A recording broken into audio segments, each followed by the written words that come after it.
Hi guys, இன்றைக்கி டே எப்படி போச்சுன்னு பார்க்கலாமா? இது வந்து ஆஃப்டர்நூன் லஞ்சுக்கு. வாங்க என்ன சாப்பிட்டோன்னு பார்க்கலாம். ஆஸ் யூஷுவல் ஒயிட் ரைஸ், சொரக்காய் கூட்டு, சிக்கன் தொக்கு, ஆம்லெட்டு, ரசம், அப்புறம் குக்கும்பர். எங்களோட லஞ்ச். உங்களோட லஞ்ச் என்னன்னு சொல்லிட்டு கமெண்ட் பண்ணுங்கள். பிளேட்டில் போட்டுட்டு வந்து பாப்பாக்கும் ஹஸ்பண்டுக்கும் கொடுத்துட்டேன். 2 பேரும் சேர்ஸ் சொல்லி சாப்பிட்டுட்ருக்காங்க குக்கும்பரை. பாப்பா கிட்டே கேட்டால் எப்படா இருக்குது அப்படின்னு கேட்டால் அம்மா சூப்பர் அப்படின்னாங்க. ஆக்சுவலி அவங்க அதில் எதுவுமே சாப்பிடவே இல்லை, குக்கும்பர் மட்டும்தான் சாப்பிட்டாங்க. அதுக்கே அம்மா சூப்பர் அப்படின்ட்டாங்க, ஏன்னா அவங்களுக்கு பிடிக்கும் அதனால். அப்புறம் சாப்பிட்டுட்டு மேலே வந்துட்டோம், கொஞ்சம் நேரம் விளையாடலாம் அப்படின்னு சொல்லி இந்த கிளிப்ஸ்லாம் வச்சு கொஞ்சம் ஆக்டிவிட்டி கொடுத்துட்டு இருந்தோம் பாப்பாவுக்கு. அவளும் ஜாலியாக விளையாடிட்டு இருந்தா. அப்புறம் விளையாடி முடிச்சுட்டு கீழே வந்து ரெஃப்ரெஷ் ஆகிட்டு பாப்பா அம்மா ஹாப்பி வேணும் அப்படின்னு கேட்டால்.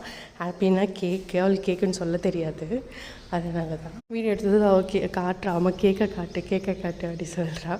கேக்கை காட்டிட்டு அப்புறம் சாப்பிட்டு முடிச்சுட்டு வெளியே போகலாம், உள்ளே இருக்குமே கொஞ்சம் வெளியே போகலாம் அப்படின்னு சொல்லிட்டு வெளியே போனோம். ஃபிஷ் கடையை பார்த்துட்டு ஹஸ்பண்ட் ஃபிஷ்ஷு சாப்பிட்றீங்க அப்படின்னு கேட்டாங்க. சரி ஓகே அப்படி சொல்லிட்டு ஃபிஷ் வாங்கிட்டு வந்துட்டோம். இது வந்து கட்லா மீன். நான் இது வரைக்கும் சாப்பிட்டதே கிடையாது, ஆனால் டேஸ்ட்டு சூப்பராக இருந்துச்சு. இவங்க கடையில் மசாலாலாம் இறங்கி செம்மையாக குக் பண்ணி தருவாங்க, நல்லாயிருக்கும். எங்களுக்கு இவங்க தான் ஃபேவரட். நாங்களும் சரி, எங்கள் அம்மாவங்களும் சரி, எங்கள் அண்ணாங்க எல்லாருமே இவங்கக்கிட்ட தான் சாப்பிடுவோம். வந்து பாம்ப்ளேட் மீன். இதுதான் காய்.